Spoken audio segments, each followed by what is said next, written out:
تو کوئی کام ہی نہیں کیا۔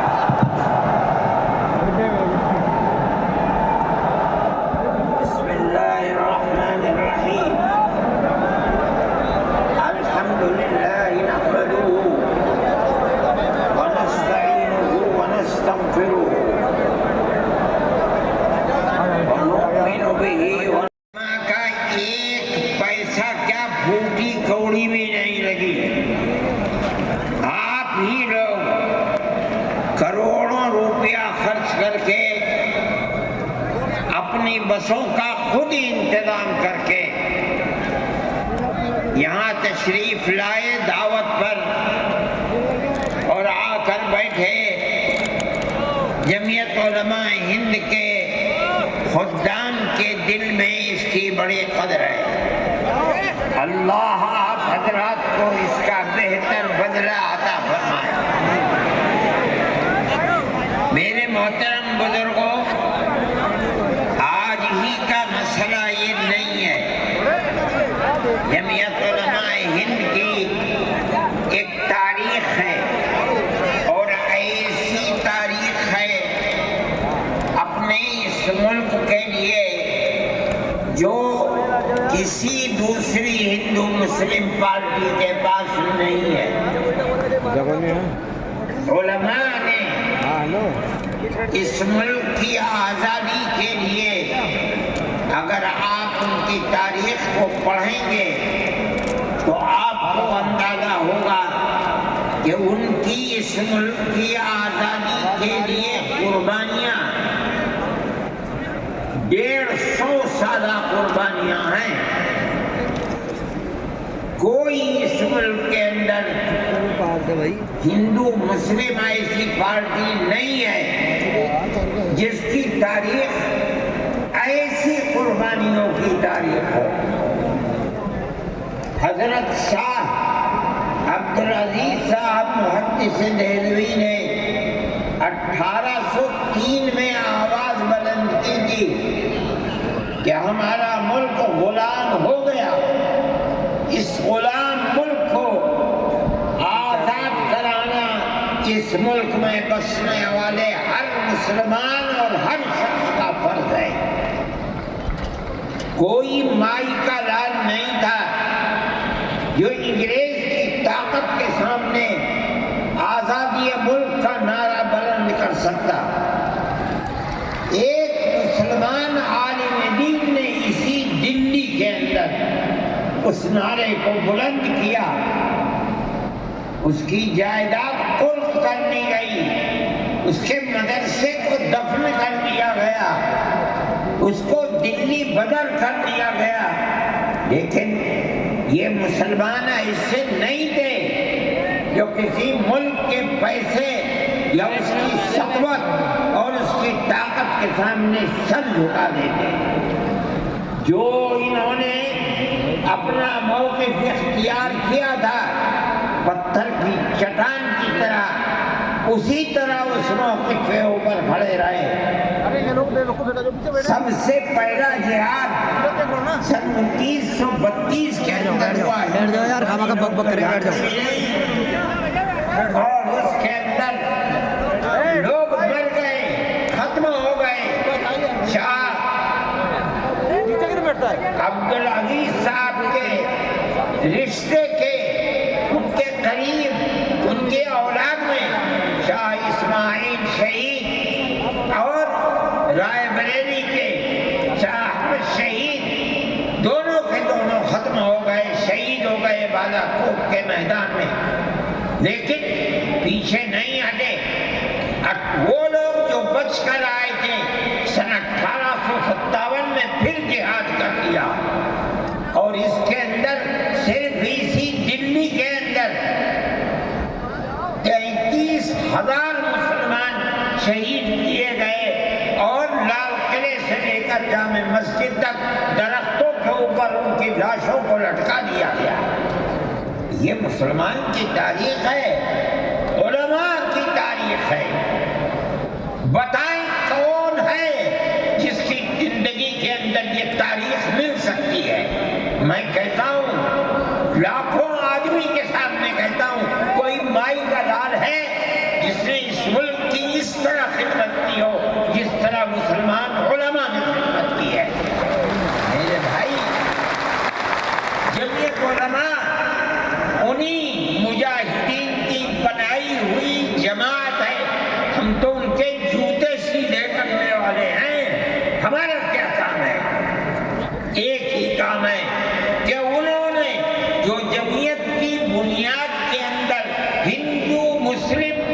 اتحاد اور ملک کے ہر بسنے والے کو ایک پیغام دیا تھا پیار و محبت کا، ہم اسی پیغام کو لیے بیٹھے ہوئے ہیں۔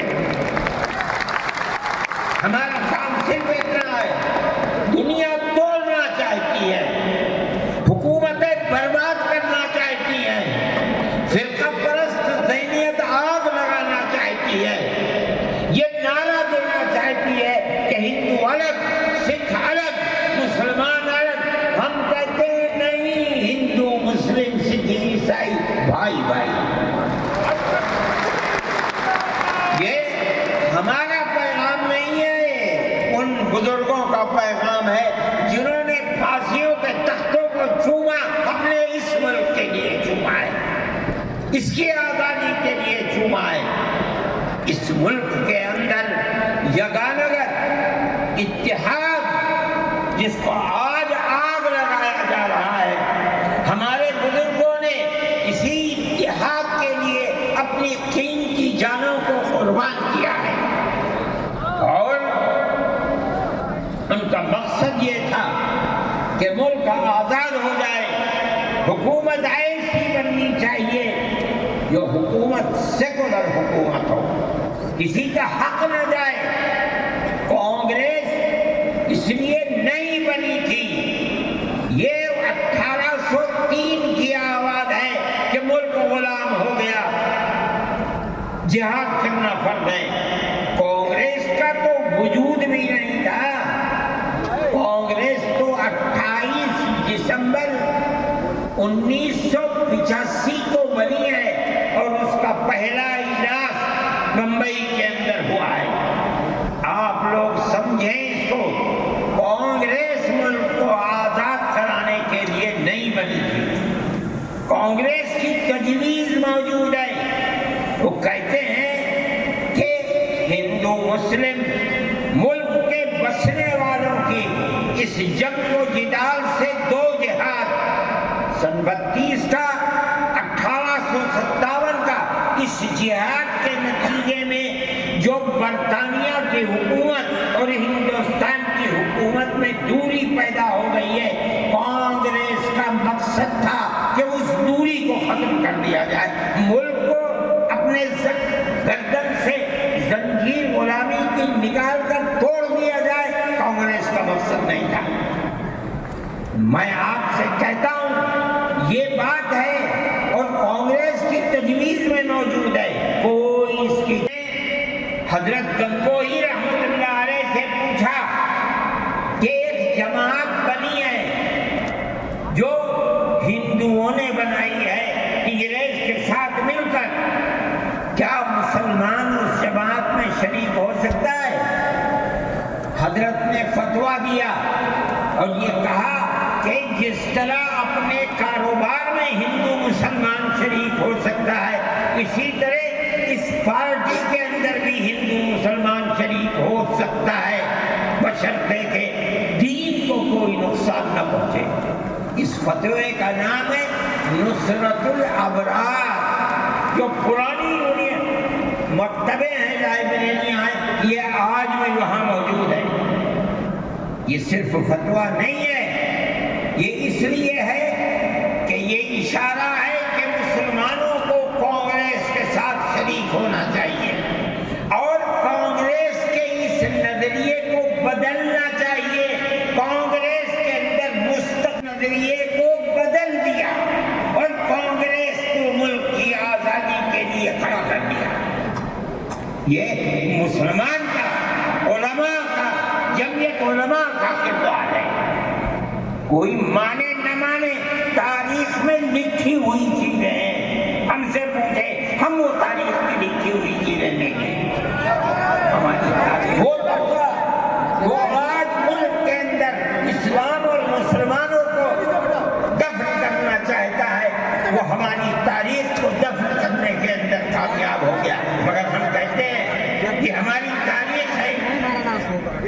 میرے بھائی، ملک اسی طرح چلتا رہا، جیسے جیسے آزادی قریب آتی رہی، جمعیت علماء ہند وہ تنہا ایک جماعت تھی جو برابر موتی لال نہرو، جواہر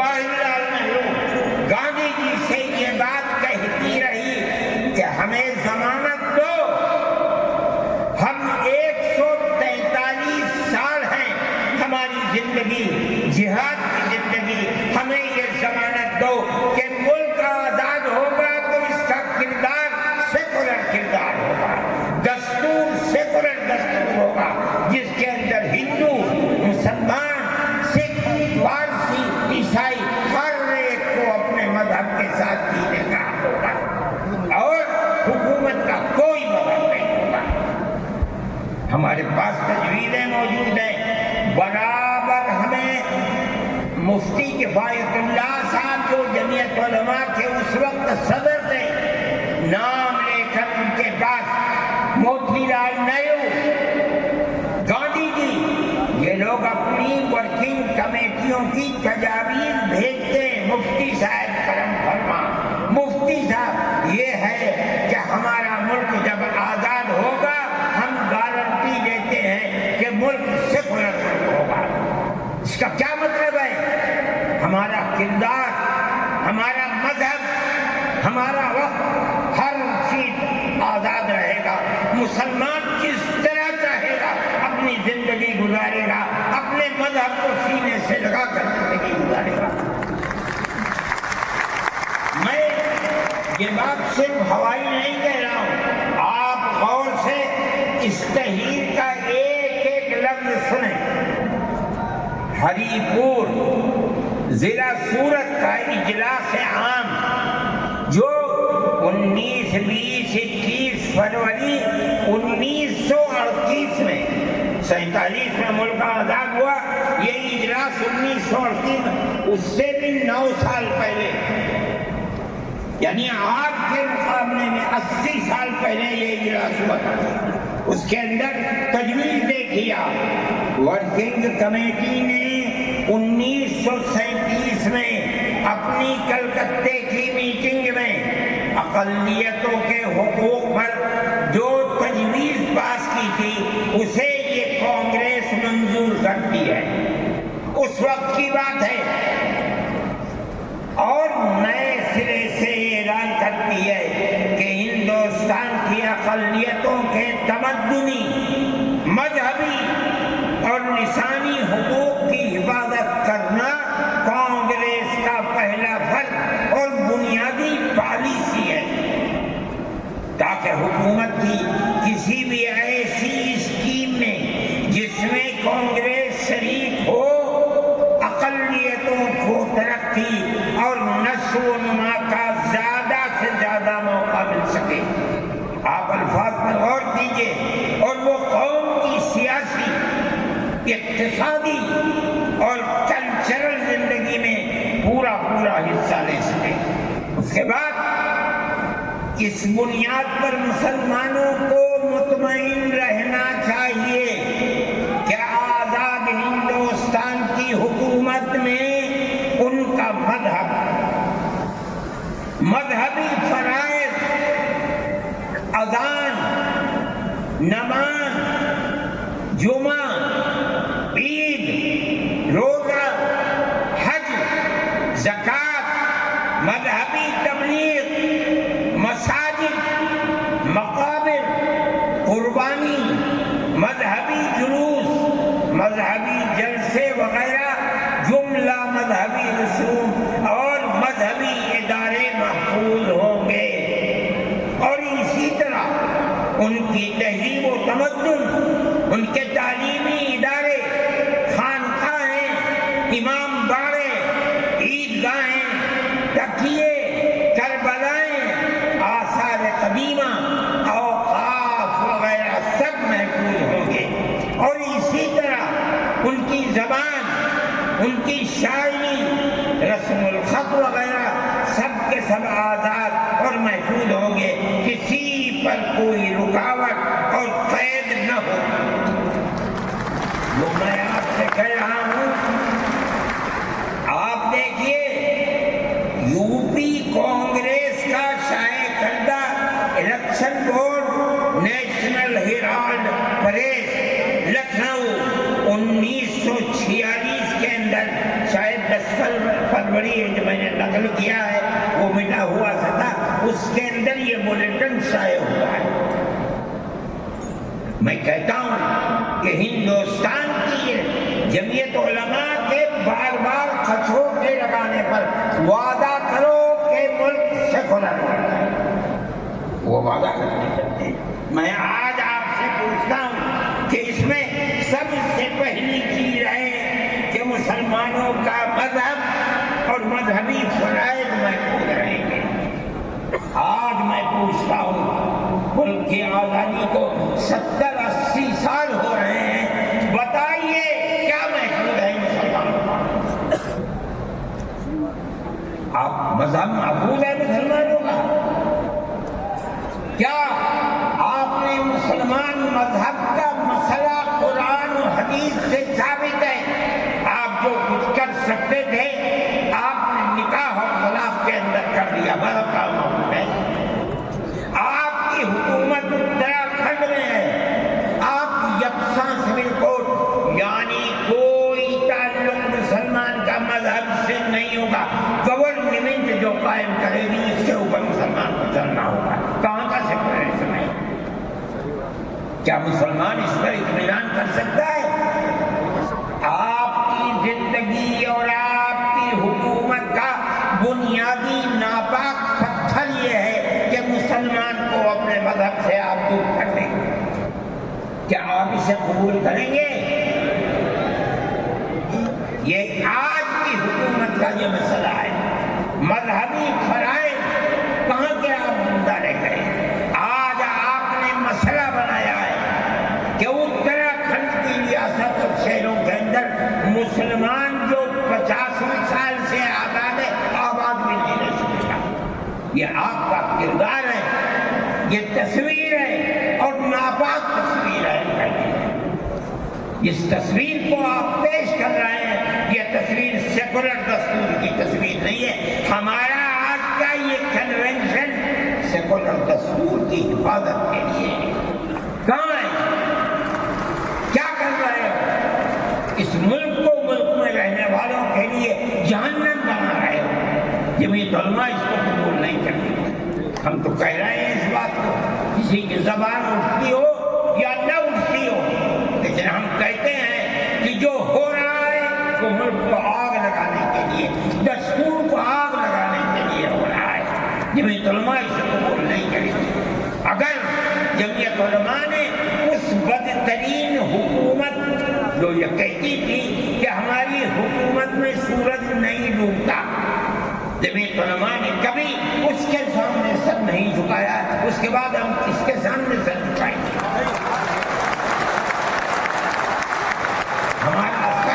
ہمارا سر صرف ایک اللہ کے سامنے جھکتا ہے اور کسی کے سامنے نہیں۔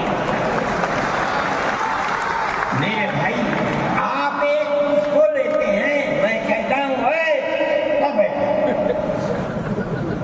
آپ کیا کہتے ہیں؟ اس کے اندر جہاں ہے وہاں اسی طریقے سے اوقاف وغیرہ سب محفوظ ہوں گے۔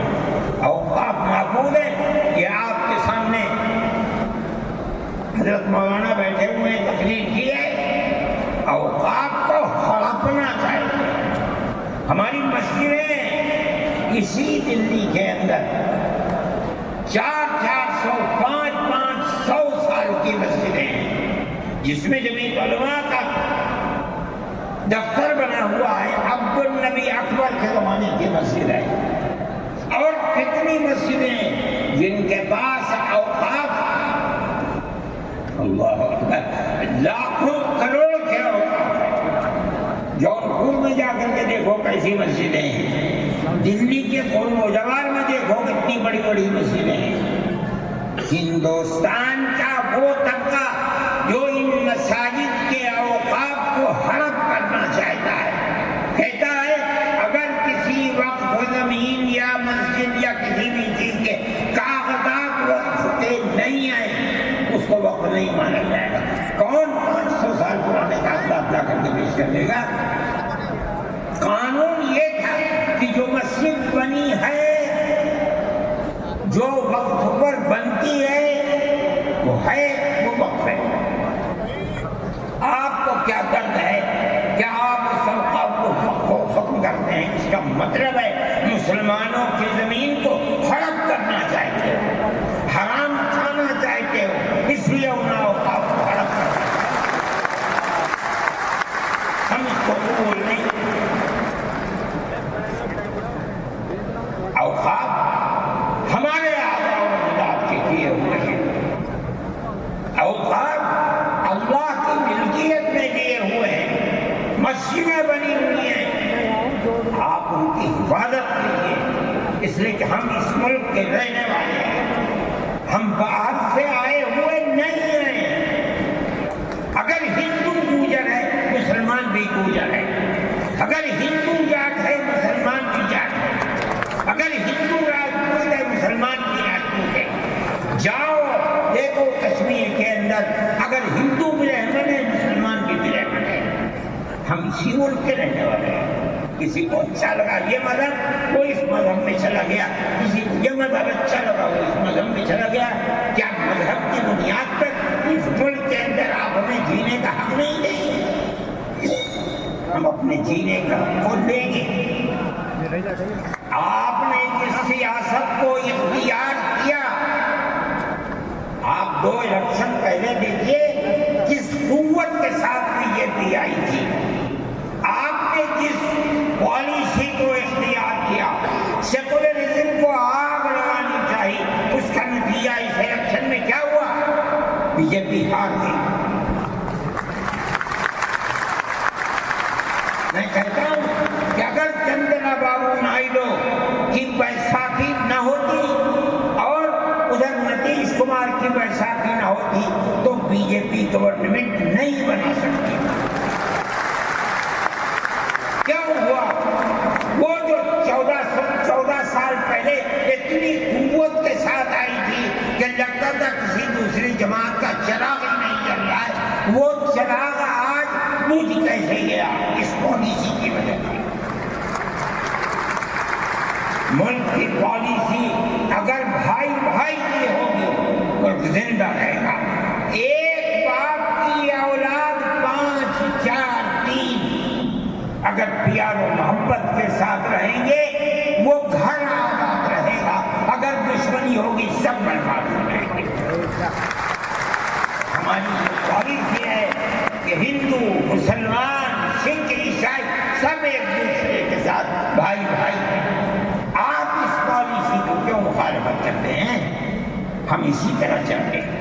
جمعیت علماء ہند کا یہی کردار ہے. جمعیت علماء ہند آج بھی یہی کرتی ہے. میں نے ابھی چند مہینے ہوئے میوات کے اندر لوگ لٹ گئے, پس گئے, ان کو جمع کیا. ہم نے ان سب کو 1-1 لاکھ یا 2-2 لاکھ روپئے دیے جا کر کے. مسلمان بھی تھے, ہندو بھی تھے. ہم نے ان کو دیا, وہ خوش ہو گئے. ہم ہر سال تقریباً 1.5 کروڑ روپئے دیتے ہیں بچوں کو جو پڑھنے والے ہوتے ہیں, جو غریب ہوتے ہیں, اونچی تعلیم کے لیے.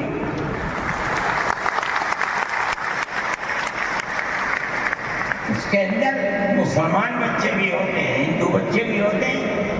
جمعیت علماء ہر ایک کی مدد کرتی ہے. پڑھیں, ملک کے لیے کام کریں. میں جا رہا تھا ایک مرتبہ بنگلور سے سوار ہوا, مجھے جانا تھا سوئٹزرلینڈ. ایک میٹنگ تھی وہاں سعودی عرب کی, سوئٹزرلینڈ کے اندر. میں جب گیا جہاز کے اندر, صبح ہوئی تو میں نے چائے وائے پی. میرے پاس جو پائلٹ تھا چلانے والا وہ آیا, میرا شکریہ ادا کرنے لگا. آپ نے بڑی محبت کے ساتھ. میں نے سوچا کیا بات ہے, کیا آپ کو کہنے لگے کہ مجھے اس جگہ تک پہنچنے میں جمعیت علماء اگر مدد نہ کرتی میں نہ کچھ کر سکتا. یہ حیرت ہو گئی, کیا بات ہے. ہم ہر ایک کی مدد کرتے ہیں. کیرلا کے اندر سیلاب آیا, لوگ لٹ گئے, مر گئے. ہم نے مکانات کی مرمت کی, ہم نے مکانات کو اثر نو بنوایا بھی. میں نے چابیاں بھی دی اور تمام میڈیا نے اس کو دکھلایا. ہندو بھی تھے, مسلمان بھی تھے, ہندو عورتیں بھی تھیں جن کے ہاتھ میں میں نے چابی دی ہے. جمعیت علماء کا یہ کردار ہے. ہمارے بزرگوں نے متحدہ قومیت کتابیں شائع کی ہیں. اس کا مطلب ہے کہ ہندوستان کی قوم مذہب کی بنیاد پر نہیں بٹے گی. جو ہندوستان میں رہتا ہے ان سب کی ایک ہی قوم ہے. مذہب کی بنیاد پر قومیں تقسیم نہیں ہوگی. یہ ہمارا کردار ہے. ہم اس کردار پر زندہ ہیں اور اسی پر چلتے ہیں. صحیح ہے یہ ملک کے اندر جو پالیسی چل رہی ہے کہ ان کو مار دو, ان کو گرا دو, ان کو. آسام کے اندر یہ پالیسی آج سے نہیں سن 12 سے چل رہی ہے. جمعیت علماء تنہا جماعت ہے ملک کے اندر جو آسامیوں کے مسائل کو جانتی ہے. یہاں سے رہنے والے ان کی زبان اور ہے, ان کا کلچر اور ہے, بہت دور ہے, دنیا کے آخر میں رہتے ہیں. کون جانتا ہے ان کے مسائل؟ تنہا جمعیت علماء ہے جو ان کے مسائل سے دلچسپی لیتی ہے, گھستی ہے, کروڑوں روپیہ خرچ کرتی ہے. یہ ایک مسئلہ تھا. اس سے پہلے ایک اور مسئلہ تھا. کہا گیا کہ پنچایت اگر کسی کو آسام میں یہ سرٹیفکیٹ دیتی ہے کہ یہ ہندوستانی ہے تو وہ سرٹیفکیٹ نامقبول ہوگا. 47 لاکھ آدمی اس سے متاثر ہے. جو پھر کمرست پارٹی تھی وہ کہتی تھی کہ پنچایت کے سرٹیفکیٹ کو قبول نہ کیا جائے. اگر یہ فیصلہ ہو جاتا تو 47 عورتیں 47 لاکھ اپنے بچوں کے ساتھ ملک کے اندر بھیک مانگنے والوں کی زندگی بسر کرتے. ہم نے سپریم کورٹ کے اندر اس کو چیلنج کیا. سپریم کورٹ کہا جاتا ہے لیکن در حقیقت یہ ملک میں بسنے والے ان غریب اور لاچار لوگوں کی پناہ گاہ جن کے سامنے ملک میں کوئی راستہ نہیں بچتا تو وہ کورٹ میں پہنچتے ہیں کہ ہماری مدد کرو.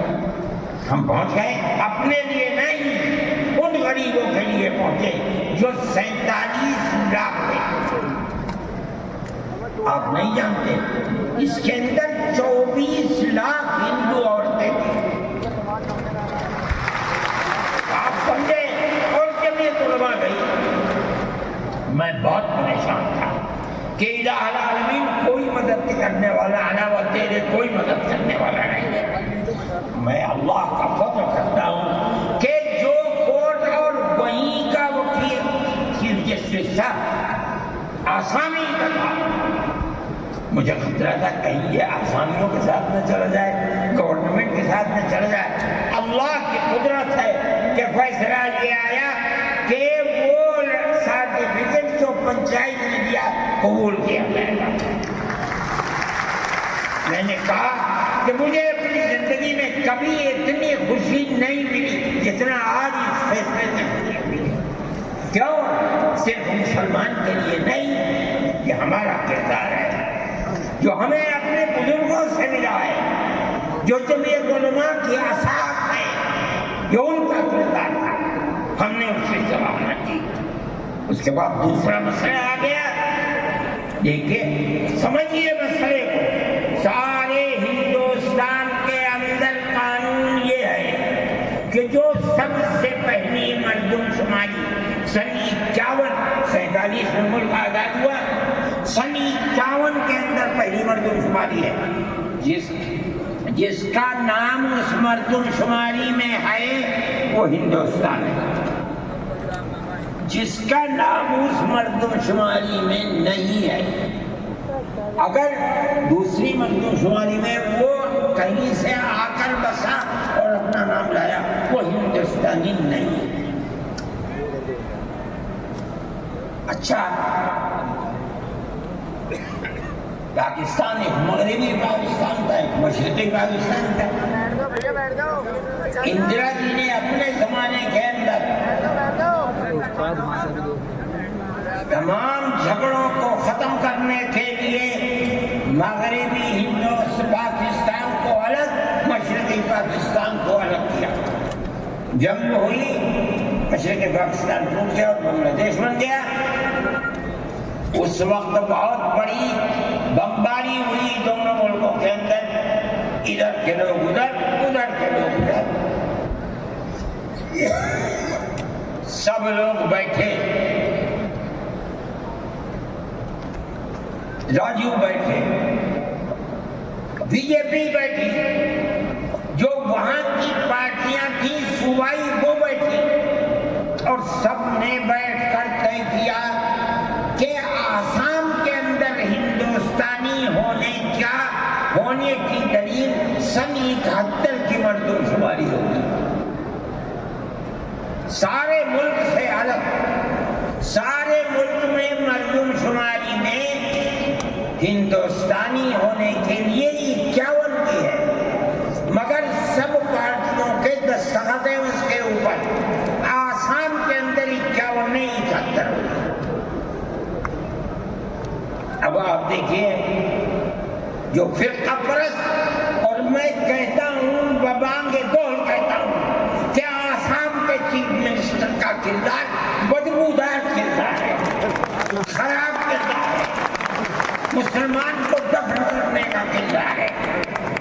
وہ یہ کہتا ہے کہ آسام کے سوا آسام کے اندر مردم شماری 71 نہیں، جیسے سارے ہندوستان میں 51 ہے، اسی طرح آسام کے اندر بھی 51 ہے۔ آپ سمجھتے ہیں اس کا اثر؟ آج اس کا اثر یہ ہوگا کہ اگر 71 ٹوٹ جائے اور 51 پر آ جائے تو آسام کے اندر کھانا ہضم نہیں ہوتا ہے، بغیر مسلمان کی بربادی کے کوئی نہیں تھا، تنہا جمعیت علماء تھی۔ اس کے اندر بڑا کردار ہے مولانا مشتاق انور کا، جو جمعیت علماء آسام کے صدر ہیں، وہ میرے ساتھ شانہ بشانہ کھڑے رہے اور 12 سال سے زیادہ مقدمہ لڑا، کروڑوں روپیہ اس کے اوپر خرچ کیا گیا۔ یہ خدا کی قدرت ہے، آج آیا تو یہ طے کر دیا گیا کہ 51 نہیں، آسام میں 71 ہی بنیاد بنے۔ اس کا کیا مطلب ہے کہ آپ نے آسام کی 80 لاکھ کی آبادی کو زندہ کر دیا جو موت کے کنارے پر پڑی ہوئی۔ مجھے افسوس ہے کہ لوگوں کا یہ قول مجھ تک پہنچا ہے کہ انہیں آسام کے چیف منسٹر سے یہ بات کہی کہ اب کیا ہوا، کہنا ہماری صحت پر کوئی اثر نہیں پڑتا۔ کیا مطلب ہے؟ ہم آسام میں مسلمانوں کو چین کا سانس نہیں لینے دیں گے۔ دیکھیں کب تک چلتے ہیں، اگر جمعیت علماء زندہ ہے اور اللہ نے ہمیں زندہ رکھا، ہم دیکھیں گے کہ کیا کرتے ہیں، ہم زندہ ہیں۔ یہ جمعیت علماء کا کردار ہے، ہم اس کے پیچھے ہیں۔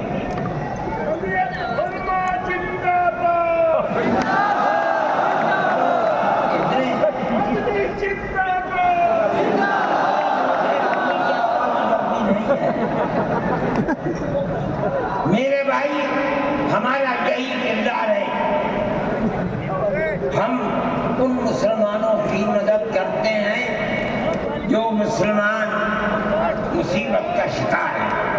یہ فرقہ پرست ذہن جس کا میں ذکر کر رہا ہوں ہر جگہ موجود ہے، ہر وقت موجود تھا، آج یہ زیادہ ہے، پہلے اتنا نہیں تھا۔ ہر جگہ مسلمان کے لیے، جوانوں کے لیے مصیبت کا شکار ہے۔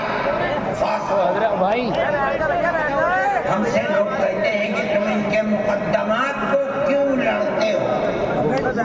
کہتے ہیں تم دہشت گردوں کی پناہ گاہ ہے جمعیت علماء، یعنی ان کا مفروضہ یہ ہے کہ جتنے لوگوں پر الزام لگا ہے دہشت گردی کا، وہ سب کے سب حقیقت دہشت گرد ہیں، اور جمعیت علماء ان دہشت گردوں کی، ملک ویرودھیوں کی جمعیت علماء مدد کرتی ہے۔ مجھ سے بھی یہ بات کہی، میں نے کہا کہ تم میں کوئی مائی کا لال ہے تو کھڑا ہو کے بتائے۔ جمعیت علماء لوور کورٹ کی سزا دے دی. گجرات کے اندر ہائی کورٹ میں پہنچے, انہوں نے پھانسی کی سزا دے دی. ہم اس کیس کو لے کر, اس کے اندر ہندو بھی تھے, مسلمان بھی تھے, سپریم کورٹ میں آئے. سپریم کورٹ میں ہم نے مقدمہ لڑا اور سپریم کورٹ نے انہیں سب کو باعزت بری کر دیا. میں نے کہا کہ کسی ملزم کے لیے گورنمنٹ ہندوستان کی حکومت نے حق دیا ہے کہ مقدمہ لڑو. اگر کوئی غیر ملکی ہندوستان کے اندر پکڑا جائے, اپنے مدعا کو پیش کرنے کے لیے گورنمنٹ اس کو وکیل دیتی ہے. ہم نے کیا جرم کیا ہے, ہم انہیں وکیل دیتے ہیں لڑنے کے, بہتر سے بہتر وکیل دیں گے. ہم کہتے ہیں کہ لڑو مقدمہ, تاکہ دودھ کا دودھ, پانی کا پانی الگ الگ ہو جائے. مقدمہ لڑے اور سپریم کورٹ کہتی ہے کہ جھوٹا الزام تھا, جھوٹ ہے, جھوٹ ہے, جھوٹ ہے. ملک کے اندر فرقہ پرستی ہے, دشمنی ہے, ہر طبقے کے اندر ہے. کوئی بھی طبقہ, پولیس کا ہو, انتظامیہ کا ہو, کسی کے اوپر جو چاہے الزام لگا دے. جمعیت علماء آج بھی جو کیس لڑ رہی ہے, 1050 کیس ہیں جو lower court, high court, supreme court کے اندر لڑ رہے ہیں. 1050 کیس ہیں اور اس کے اندر 850 ملزم ہیں. ہم لڑتے ہیں مقدمہ, ہم یہ سمجھتے ہیں کہ آپ جس کو ہائی کورٹ, سپریم کورٹ تک یہ ثابت کر دیں کہ یہ ملزم ہیں, انہوں نے دیش کے